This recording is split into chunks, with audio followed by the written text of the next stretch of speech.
ക്രിസ്ത്യാനി എന്താ രക്ഷപ്പെടാത്തതെന്ന് അറിയുമോ? ക്രിസ്ത്യാനിക്ക് ദൈവകൽപ്പന പാലിക്കണമെന്ന് ഒരു താല്പര്യമില്ല. 48-ാമത്തെ യെശയ്യാ പ്രവചന പുസ്തകത്തിൽ 18-ാമത്തെ തിരുവചനത്തിൽ പ്രകാരം പറയുന്നുണ്ട്, നീ എൻ്റെ കൽപ്പനകൾ അനുസരിച്ചിരുന്നെങ്കിൽ, നീ എൻ്റെ കൽപ്പന അനുസരിച്ചിരുന്നെങ്കിൽ എൻ്റെ സമാധാനം നദി പോലെ ഒഴുകുമായിരുന്നു. നീതി കടലലകൾ പോലെ ഉയരുമായിരുന്നു. നിന്റെ സന്തതികൾ മണൽ പോലെയും വംശം മണൽ തരി പോലെയും ആകുമായിരുന്നു. അവരുടെ നാമം എന്റെ മുൻപിൽ നിന്ന് ഒരിക്കലും വിച്ഛേദിക്കപ്പെടുകയോ നശിക്കുകയോ ഇല്ലായിരുന്നു. എന്താ മണൽത്തരി പോലെയാകും. നമ്മുടെ വീട്ടിൽ ഉള്ളത് വിറക് പോലെയാണ്. കാരണം എന്താ? ഒന്നുള്ളൂ. ഒരു ചേച്ചി പറഞ്ഞു, അച്ഛൻ 2 വർഷങ്ങൾക്ക് മുമ്പ് ഒരിടവയിൽ വന്ന് പ്രസംഗിച്ചു. അന്ന് ഞങ്ങൾക്ക് വേണ്ടി പ്രാർത്ഥിച്ചപ്പോൾ കർത്താവ് പറഞ്ഞു, കർത്താവ് മക്കളെ നൽകി അനുഗ്രഹിക്കുന്നു. അന്ന് 3 പെൺപിള്ളേരാണ്. പ്രാർത്ഥിച്ച് കഴിഞ്ഞപ്പോൾ 4-ാമത്തെ ഒരു കുട്ടി ഗർഭം ധരിച്ചു. സ്കാൻ ചെയ്തപ്പോൾ പെൺകുട്ടിയാണെന്ന് പറഞ്ഞു. ഉടൻ തന്നെ അബോർഷൻ ചെയ്യാൻ പറഞ്ഞു ചേട്ടൻ. കണ്ടോ, ഇതാണ് ക്രിസ്ത്യാനി. മണൽത്തരി പോലെ ആകണമെന്ന് പറഞ്ഞത് വീട്ടിൽ അത് വേണ്ടെന്നാണ് ചേട്ടൻ പറയുന്നത്.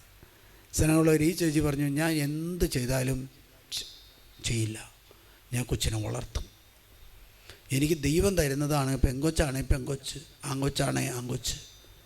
ഹല്ലേലൂയ. അതിനെ ഞാൻ വളർത്തും. ഏതായാലും ഫൈറ്റുകളൊക്കെ കഴിഞ്ഞു. ജനിച്ചു ഒരു പെങ്കൊച്ചായിരുന്നു. 4-ാമത്തെ ഒരു പെൺകുട്ടി. എന്തുണ്ടായെന്ന് വെച്ചാൽ, അവിടെ അടുത്തുള്ള ഒരു ഗവൺമെൻറ് എയ്ഡഡ് സ്കൂളിൽ ദൈവമായ കർത്താവ് ഒരു ജോലി കൊടുത്തു. വർഷങ്ങളായിട്ട് ജോലിക്ക് വേണ്ടി അധ്വാനിക്കുന്ന, പക്ഷെ ജോലി കിട്ടിയില്ല. 4-ാമത്തെ കൊച്ചു വന്നപ്പോൾ കർത്താവിനറിയാം ഈ വണ്ടി ഓടണമെങ്കിൽ അവരുടെ ജീവിതത്തിൽ സാമ്പത്തികം വേണമെന്നറിയാം. കർത്താവ് 4-ാമത് കൊച്ചിനെ കൊടുത്തപ്പോൾ ഒരു ഗവൺമെൻറ് ജോലി നൽകി അനുഗ്രഹിച്ചു. ജെറമ്യാ പ്രവാചക പുസ്തകത്തിൽ പറയുന്നുണ്ട്, നീ പെറ്റു പെരുകണമെന്ന് പറഞ്ഞു. ക്രിസ്ത്യാനി ഇന്ന് പെറ്റു പെരുകല്ല, പെറ്റൊടുങ്ങാണ്. കാരണം നമ്മുടെ കുടുംബത്തിൽ സമാധാനം ഇല്ലാതിരിക്കുന്നത്, സന്തോഷമില്ലാതിരിക്കുന്നത്, ആനന്ദമില്ലാതിരിക്കുന്നത് എന്താ വെച്ചാൽ, 1 കൊച്ചോ 2 കൊച്ചോ ഉള്ളൂ, അല്ലെങ്കിൽ 3 കൊച്ചോ ഉള്ളൂ. കുട്ടികൾ കൂടുതലുണ്ടാകുന്ന സമയത്ത് എന്താ വലിയൊരു ആനന്ദം, വലിയൊരു സന്തോഷം അവിടെ ഉണ്ട്.